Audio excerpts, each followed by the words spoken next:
The following is an Infinity One Productions presentation. Keeping it honest, insightful, interactive. Hey, yeah, I wanna shoot. Kind of lonesome back here. Little help here. Oh. Excuse me. Woo! Dopinder. Pool.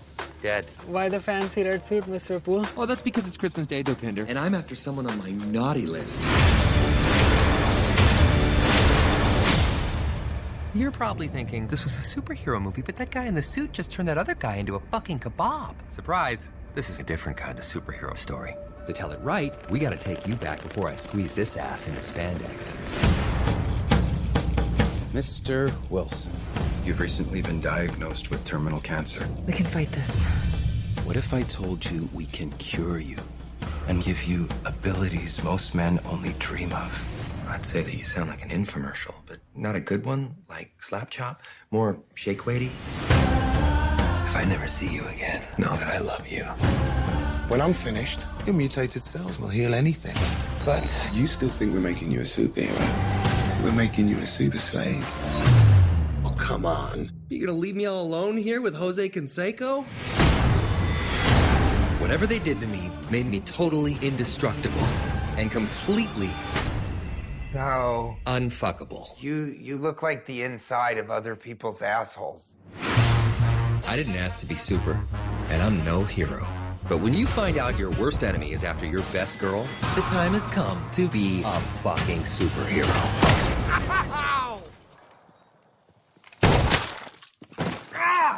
Right up Main Street. Cue the music. X gon' give it to you. Fuck, wait for you to get it on your own. X gon' deliver to you. We can't allow this, Deadpool. I don't have time for your X-Men bullshit, Colossus. Besides, nobody's getting hurt. That guy was up there before we got here. Knock, knock, open I've played a lot of roles. Damsel in distress ain't one of them. You gonna rock. Time to make the chimmy fucking chongas. Don't let it go. Have you seen this man? I never say this, but don't swallow. Shit. Did I leave the stove on? X gon' give it to you. Yeah, you're way too much dude for me. That's why I brought him. I mean, that's why I brought her? Oh, no, finish your tweet. That's fine. Just give us a second. Go get her, Tiger. Oh, I so pity the dude who pressures her into prom sex. X gon' give it to you.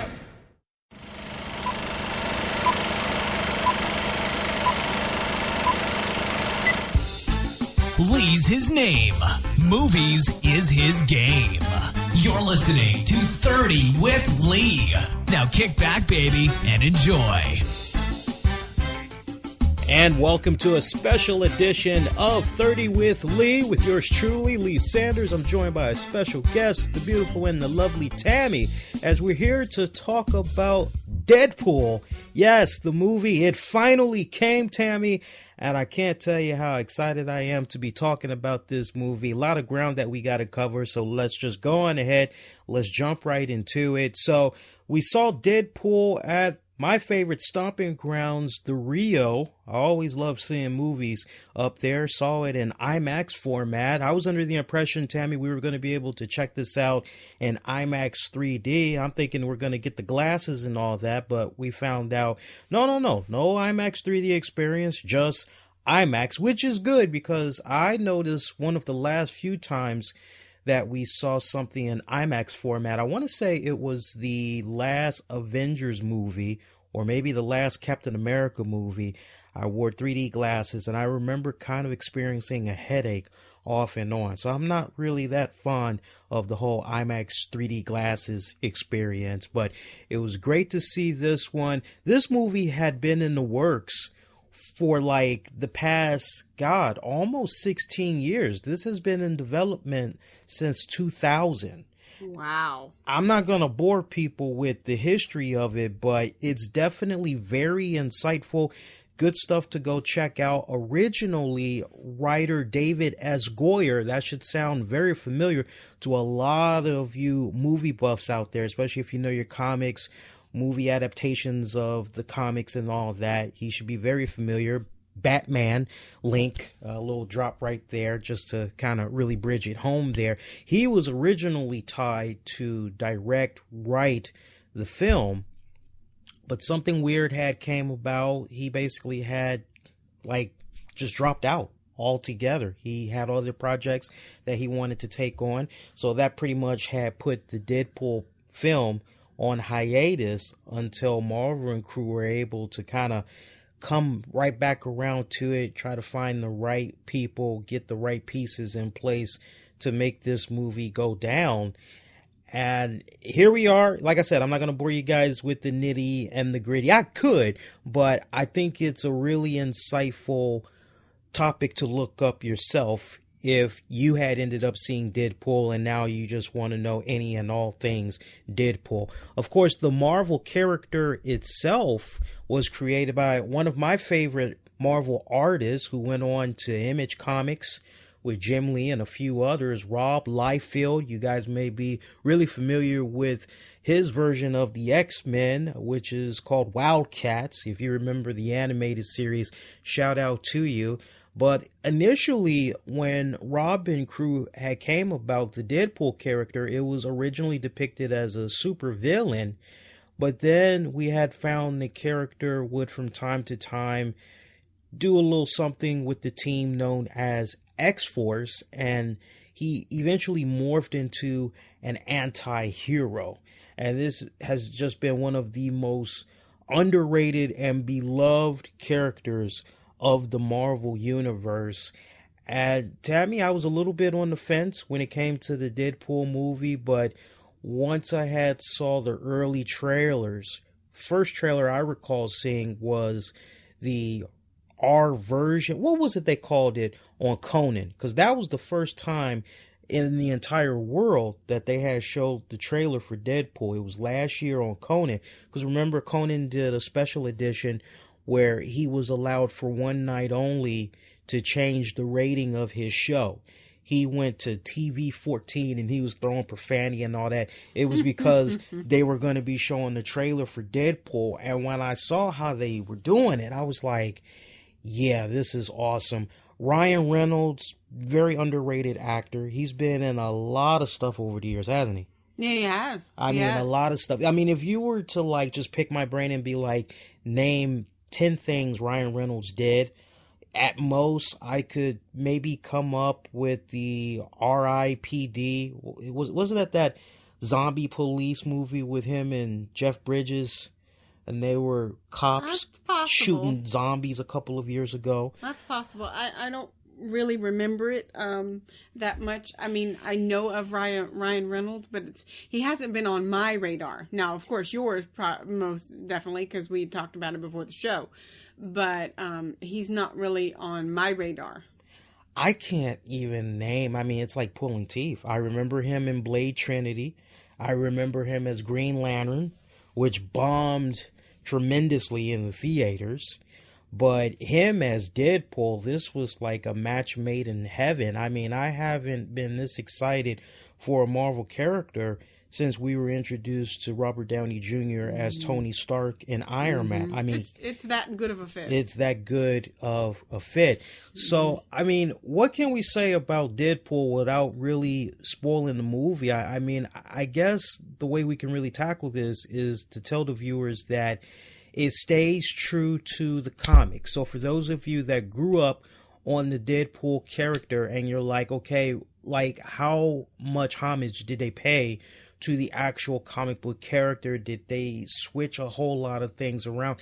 They did their very best. And I think a lot of that needs to be credited to the writers and definitely the director, as the script was written by Rhett Reese and Paul Wernick. And it was directed by Tim Miller. And Tim Miller should sound very familiar to you guys, as he had some credits with the opening sequences for The Girl with the Dragon Tattoo and Thor: The Dark World. But Deadpool was his first directing debut.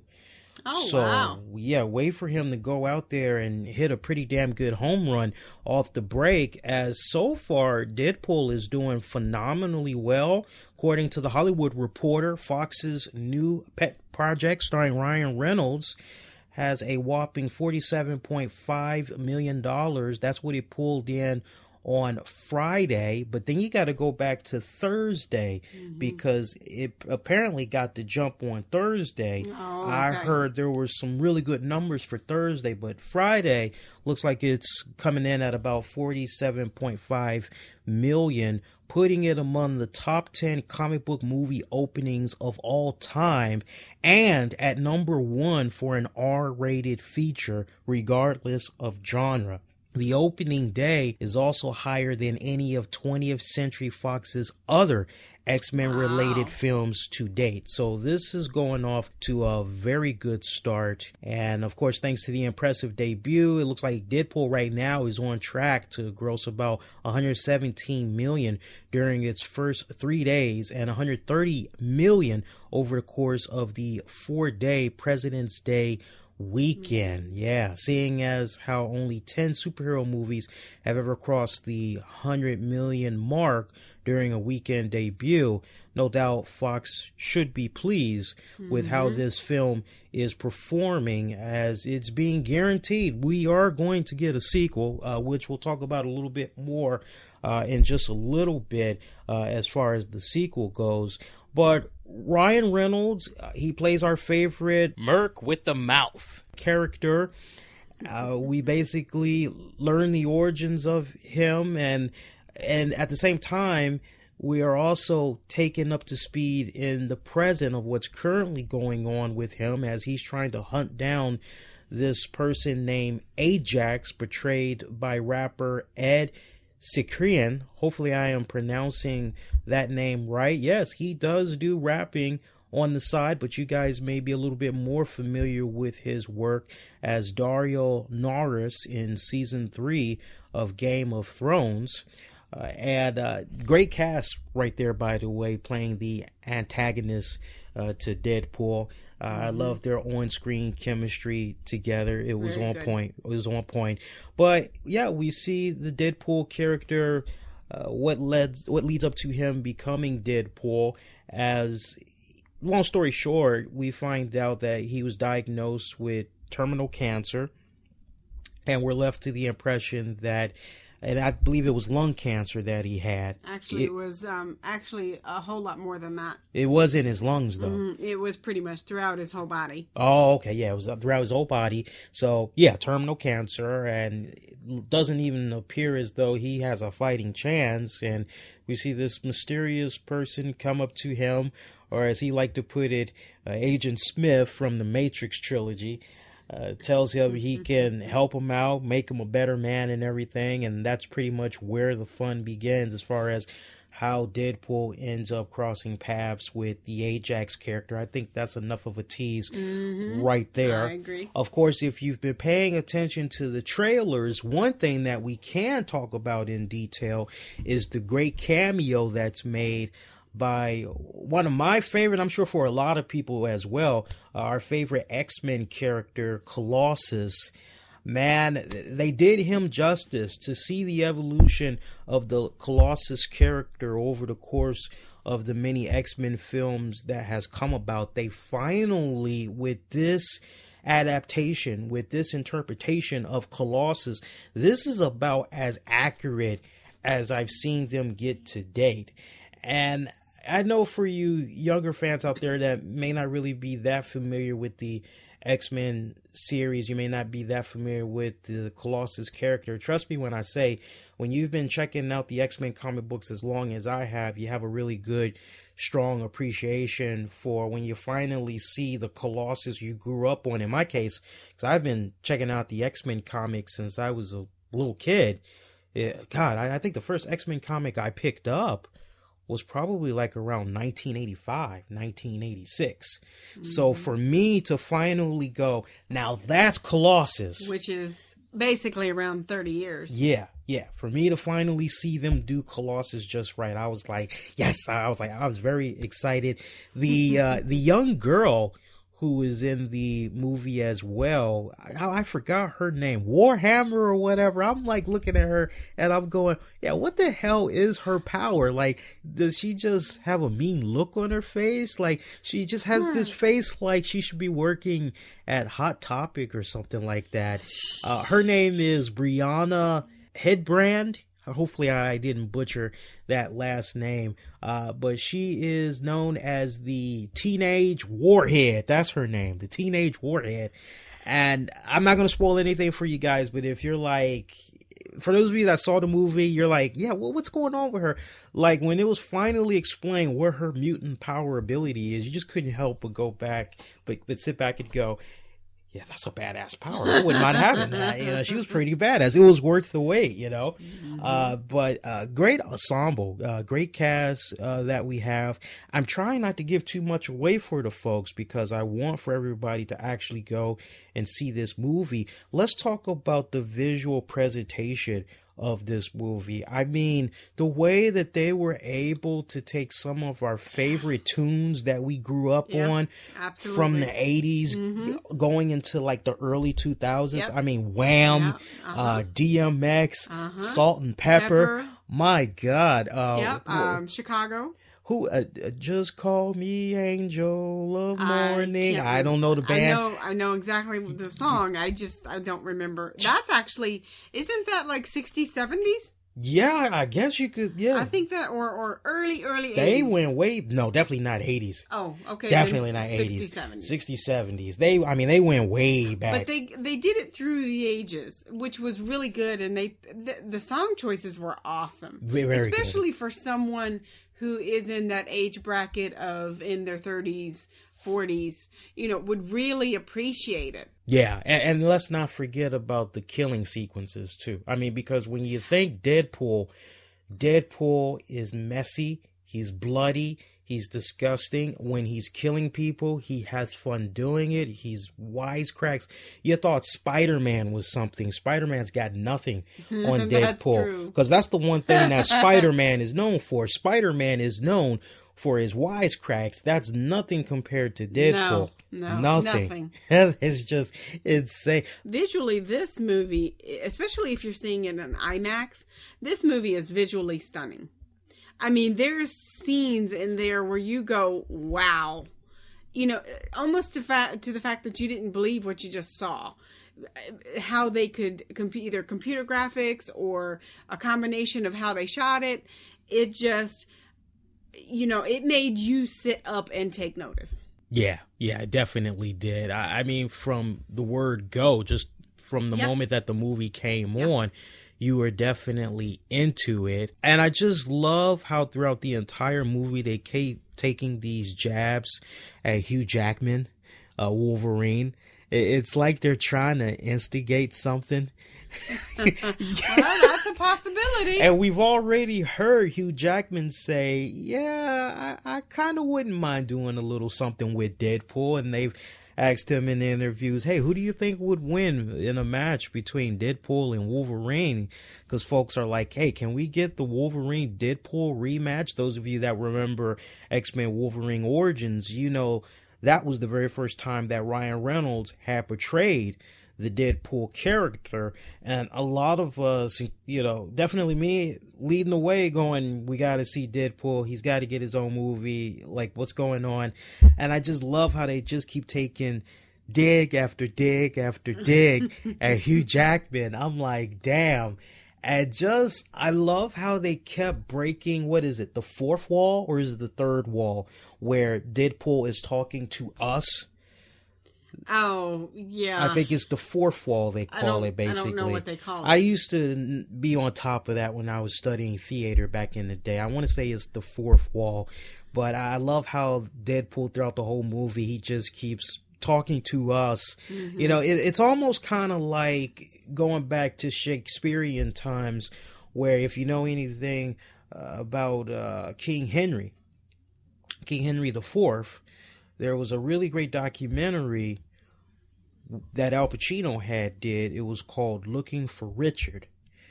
But I think that was like the best way to interpret what the hell was Henry IV about, because when you hear the whole yay, they, thy, for, yow, and all that other type of gibberish talk, it's kind of hard to understand what the hell is going on.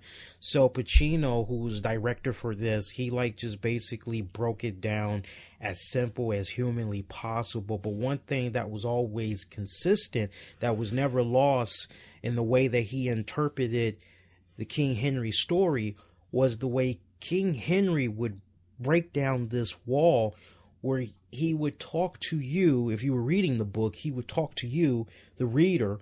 If you saw it in a film adaptation, he would talk to you, the watcher, about what his plans were, why he was operating the way he was operating, what he hoped to gain from it.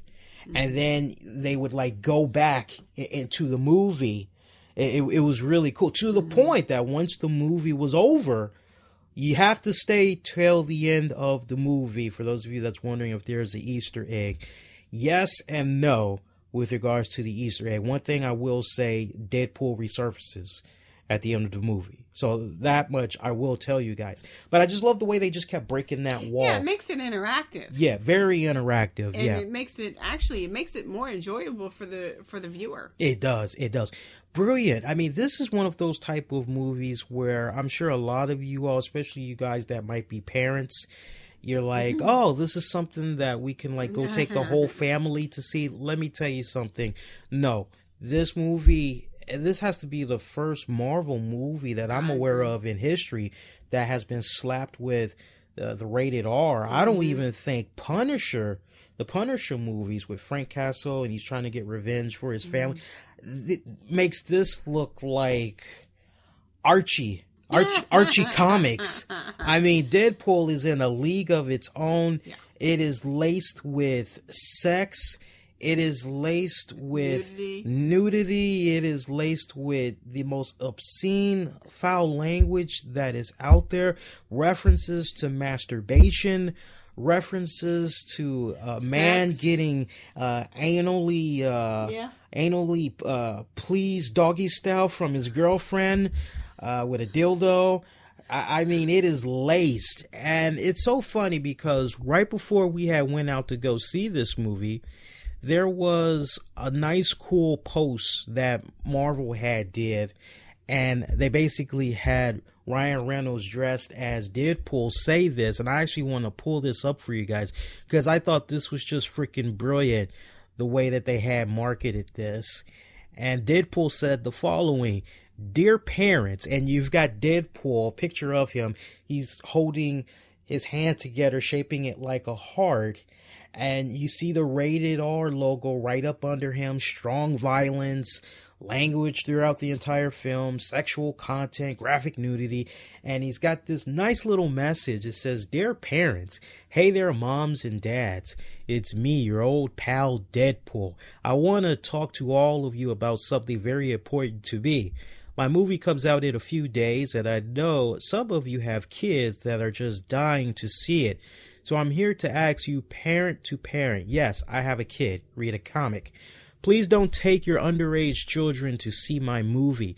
It's not appropriate for them, so go yourselves and enjoy. Take them to see Civil War when it comes out. The reason I'm so adamant about this is because I don't want people to take their kids, get offended and upset, and then go complain about it and in turn get any sequels canned by Fox. Don't be a bad parent, be a good one, a smart one, and don't ruin something so potentially great for everyone. Love, Deadpool." So, first thing I ask, as soon as we go to the movie theater, before we get the food and all that, I got the little Fandango app, and I think that's so cool, by the way, how you can just take the freaking app on your phone, the little barcode, and they just scan your phone. I just think just technology that's like my second time doing it. I'm like, you got to forgive me, guys. I'm still trying to get caught up on all the latest trends gadget wise and all that. But I just think that's so cool. You're able to do that versus, all right, hon, we're running out of ink. We got to go to Office Depot, or we got to go to Walmart. We got to get some more ink so we can print this out. Thank God the days of printing shit and remembering, and thank God you could just download an app. Boom, it's right there. I'm ranting, I know. But first thing, we get there to the movie theater. First thing I ask the attendant, I say, okay, so were there a lot of parents that took their young kids to see this movie? Because I'm hearing it's not for kids. And the guy says to us, yeah, no, this is not for kids. Yeah, I think his word was awkward. Very awkward. Yeah. To the point we sat down, and I know you went at one point to go get munchies for us and everything. When you were in line, did you notice any kids? No. It was so weird because we saw the first showing. We saw like an 11 a.m. showing. And I looked at the people and I'm like, okay, it's mostly teenagers, 15 and up. There were definitely a lot of older people around our age. 15 and up. 15 was probably the youngest, right? But then there were a couple of people that came in. I saw kids that looked like they were 8, 9, 10. Youngest sitting right in front of us. No dad, just a mother with her son that looked as if he was probably 7. And I'm saying to myself, there's no way in hell. How the hell did this woman get talked into going to the theater? Or does she not give a crap about what anybody... Or doesn't know. My God, as soon as they got to the scene where they were having sex, Deadpool, before he had and he was having sex with his woman in the dildo scene and all that, I'm thinking, surely this is going to make her grab the kid and they're going to go out of the theater. But no, she just kept looking at him. It was almost kind of like, don't tell your father, kind of, the way she was looking at him. I'm sure that was the look of don't tell your father. I mean, it was just, she didn't even tell him the cover. Let me tell you something. I remember a time. I probably would have done that. I think I would have been covering his eyes. Yeah, I remember a time when I went to the movie theaters as a kid with my mom, and there was something that my mom really, really wanted to see. She would have me watch up until certain scenes. If there was a sex scene, it looked like it was getting ready to go down. She put a coat over my head. She told me not to take it off. She said if I took it off, she was going to beat my behind. Okay? That's how it went. So I had to keep that coat over my head the entire time. If they cursed, she told me that stays in the theater. You don't say that outside the theater. Good idea. She was that firm with me. So I was just amazed. So the point that I'm making, guys, Deadpool the movie, it is for young teens, young mature teens that, look, eventually these teens, they're going to have sex and all that. I totally understand that. I just hope it's safe. It's protected sex.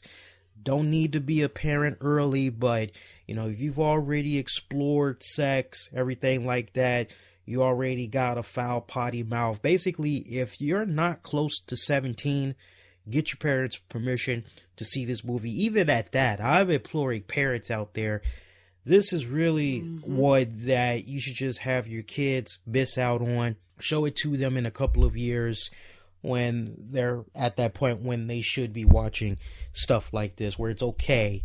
This is definitely aimed towards the adults. Oh, no doubt. I mean, it actually is one of those type of things where, looking at it, not as a person, but especially if you're a parent, and trying to find out what you need to know before they go see it, or, if they are of age, great, then they can go ahead and see it and be, enjoyed. But it's just not a movie for young kids. I don't know what I would have done if I wouldn't have been informed, and then I would have brought my child who was 7 or 8. Whoa. I mean, that is whatever you don't want your child to see before the age of 15 is in that movie. Yeah, that's a good way to sum it up. Plenty of action, fun action from the word go. Minute that the movie comes on, you will be entertained. High replay value. You will want to see this again and again. I was tempted to just hide out in the bathroom. All right. I was tempted to just hide out in the bathroom and go see it again. That's how tempted I was. And I haven't felt that way in a long time. This year for superhero movies is off to a great start. Deadpool is just, it just opened up that ass. It put its foot in it. And it just said, I'm coming all in. And I love it. Next up, we got Batman versus Superman. That should be freaking awesome. Yeah, the trailer was pretty good. They showed us one last new trailer. Looks pretty badass. And I like the way Batman was fighting in that one. He was almost kind of fighting like Christian Bale's Batman. So, Well, I will say that the very brief, as the trailer that we saw, I tell you what, he looks like he's really doing that character justice. He legitimately, because that wasn't the suit. I kind of see what you're saying. That wasn't the suit. He legitimately bulked up, worked out, was on a regime. Well, not only that, as far as physical wise, but also just the actor portrayal. Oh, yeah. That looks like it's going to be very pleasing. I can't wait. Honorable mention, there was some trailer for a movie that's going to be coming out soon, Hardcore Henry. It really came off like a Call of Duty Black Ops video game from that third person perspective. It just looked very silly. Very silly. It did. Very silly. From what I saw, it wasn't even interesting enough for me to really give it the time of day. Yeah, seriously. How about seeing that one? But no, as far as trailers go, that was really the Batman versus Superman. That's pretty much what it was all about. Definitely Deadpool, it gets a strong pass from us. Go check it out. High replay value. You're going to want to see it multiple times. I can only imagine what the hell they're going to put on the Blu-ray extras. I can only imagine. That's something he will definitely check out as far as the extras. yeah, we'll definitely review that for you guys on a future episode. But in the meantime, your next edition of 30 with Lee is going to be coming up later this month on the 29th, to be exact. No, not March. I got you. Okay. No. We're doing 2 editions of 30 with Lee this month. So we already did this one. We owe the folks one more. And that's really to commemorate Black History Month. So on Monday, the 29th of February, on demand, you'll be able to catch an all-new 30 with Lee, as I'll be talking about 2 Black milestone movies that are personal favorites of mine. We'll be talking about a Spike Lee joint, Malcolm X, starring Denzel Washington, from 1992, I believe. And we'll also be taking a look at 1962's The Connection. No, not The French Connection, starring Gene Hackman. I'm talking about 1962's The Connection, which is this great, somewhat of a documentary style, but it's actually a movie you're watching of this jazz band that meets up with this director and his crew. They're trying to understand the life of jazz, but they realize they got like a hell of a story on their hands when they realize that these jazz players, as talented as they all are addicted to heroin. And the jazz guys, the band, they're under the impression that by hanging out with this director and crew, that maybe they'll be able to make a little bit of money on the side while also trying to get in contact with their drug connection so they can get their fix. It's a very interesting black and white movie, something that is still very current this very day, years ahead of its time. It's a great film. We'll talk about those 2 films for you guys. Of course, if there is something you'd like to recommend to me for a possible review on 30 with Lee, hit me up all throughout social media. Follow me on Twitter at the RCWR Show, Facebook Infinity One Productions. That's with an E. Spell out one, Infinity One Productions. You could even email me, infinity1productions@gmail.com. That's with an E. Put in the actual number 1. Infinity1productions@gmail.com. She's the beautiful and the lovely Tammy. Lee is my name. Movies is my game. Thank you for checking out 30 with Lee. Thanks for listening. An Infinity One Productions presentation, keeping it honest, insightful, and interactive.